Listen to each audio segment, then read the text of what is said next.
focuses on Don Oscar, who, if he wanted, could have been the next Escobar, but instead he sits on the ruins of his decrepit little drug empire. Only a handful of his most faithful guards still remain with him. An unpaid debt starts bringing consequences, and a bag with the last hidden money passes from hand to hand, from dead to dead.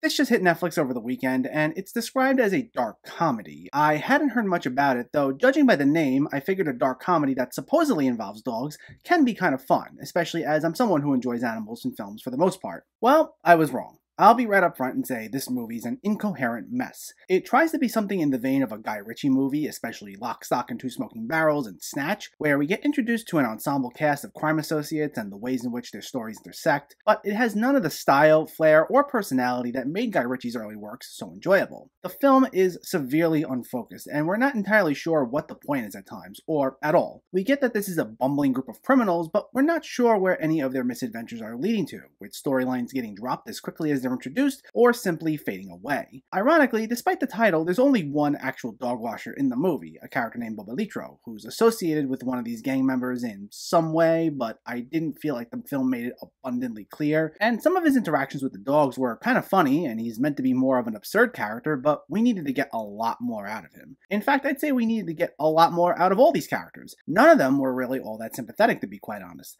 They all range from insufferable to, at best, neutral. Everyone was either just incompetent or ruthless, but that was the full extent of their respective personalities. And it's not like they had anything truly compelling about them that made us want to root for them. The only thing that I really got out of this was that this was a gang war between Don Oscar and all these other criminals, none of whom actually cared about anything other than power. And just wanting power does not make for likable characters in the slightest. And for a film that's described as a dark comedy, I rarely found it funny. There were a few scenes where characters will react in a really absurd manner to something, or there's one scene where a few characters try intimidating someone and they laugh in their faces. There's also a musical sequence towards the end that made me chuckle for 2 seconds. But otherwise, I was barely laughing at this the entire time, and that was also partially due to the fact that I was too busy feeling totally confused by the whole experience. Because of that, the film moved painfully slow for me, and by the end, I didn't get any sort of emotional satisfaction. It has occasionally inspired moments of dark humor, and it's acted well enough, I guess, but overall, it's a film with a very misleading title, with unlikable characters, and a plot that will leave you baffled by the end. I really didn't care for this one, and in fact, I'd say it's a pretty abysmal experience.